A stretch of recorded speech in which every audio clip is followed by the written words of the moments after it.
Well, this is my submission for assignment number 3, I believe. This is Lavonda Redmond. This is my video of my projects. Okay, the first project that I decided to do was the goddess one.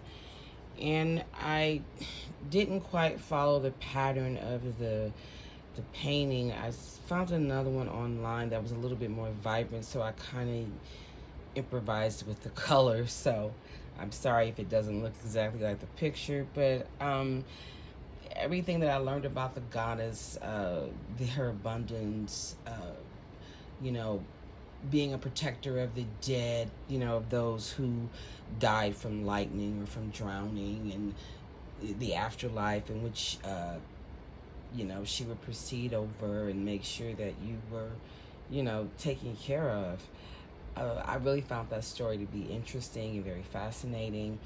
And I also just appreciate the fact that in this particular religion and culture that women are prominent, goddesses are prominent. You know, I mean, they have the male gods as well. I understand that, but I love the fact that they acknowledge the fact that, you know, life comes through a woman in its own way, and even within the religious system, they honor women in that way. And I really thought that that was an interesting concept and an interesting deity to honor because of what she does represent.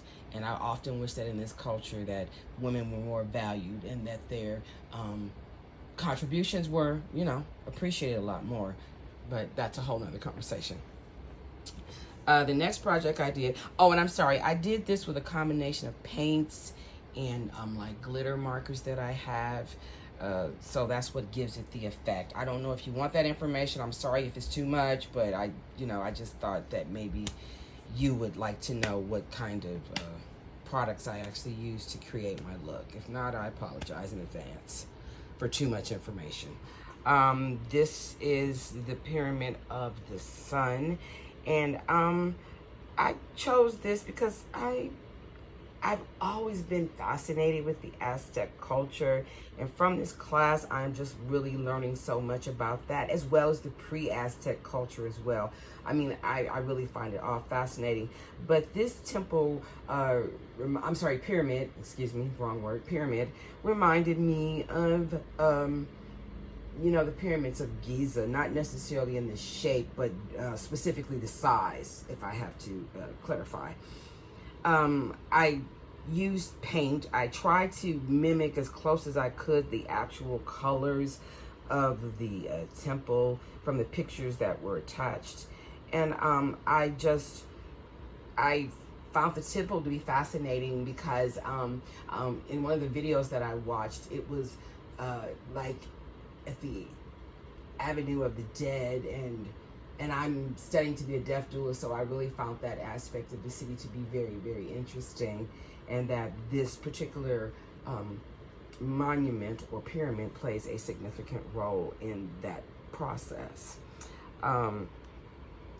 I just thought that the building itself, it's truly an magnificent structure.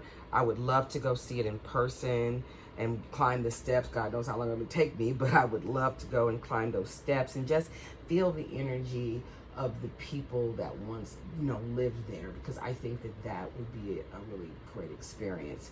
But I chose this, I think, more so for a spiritual thing, because they were really, really in tune with what I consider to be the earth and nature and all of this.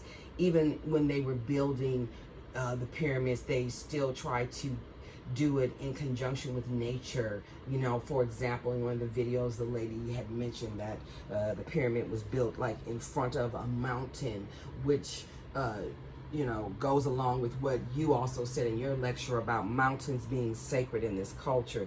So I think that this pyramid just depicts that very well, and it also demonstrates the interconnection between the two.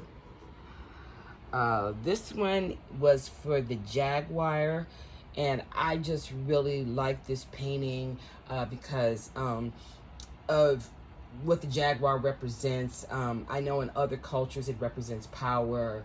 One of the things that I've studied was the Peruvian medicine wheel, and in that particular belief system, the jaguar represents the transition to death or crossing over. I like this picture a lot because of the conch shell, which kind of connects to Africa as well, as many of the topics in this book, in this class do, because I'm really enjoying the book, and the book shows me the interconnection between African slavery and indigenous slavery, and I really have found that to be very fascinating and very interesting for me.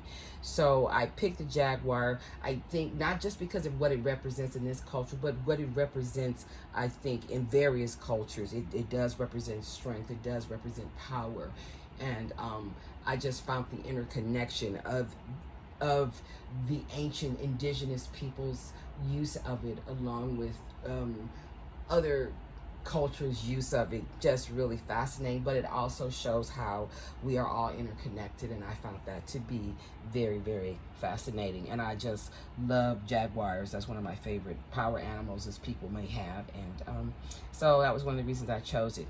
I tried to emulate the colors, but I didn't exactly have that, so I used something a little different.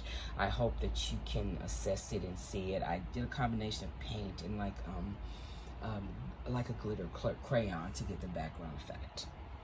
And this is number 4. It is incomplete. I'm gonna say it's incomplete. I'm not even gonna try to make excuses for it. I had a hard time trying to put together the pyramid part, because while the instructions tell you to cut it out, I think the instructions need to be a little bit more detailed when it comes to putting together the pyramid part of it, because I cut out 2 different ones and I screwed them up both, and I just gave up in the end. So I'm just explaining, you know, why it's incomplete. And I was also confused because in the module it says that we only had to do 3, but then when I got ready to turn the homework assignment, I saw it said 4. So this is why I put the incomplete one in here, because the directions are just a little confusing. So if you could maybe check that for the next assignment, so that the module says one thing and the homework says the same thing, I would really appreciate it. I'd like to say I'm really learning a lot in the class. I appreciate the information, and I hope this meets your standards. I hope I refer to enough things throughout the lecture that let you know that I did do the reading, I did watch the videos. Oh, some of the videos didn't actually come through when you tried to click on them in this week's lesson, so some of the stuff I did not get to watch. But this is what I completed. I hope that it meets your standards, and I hope you have a great day.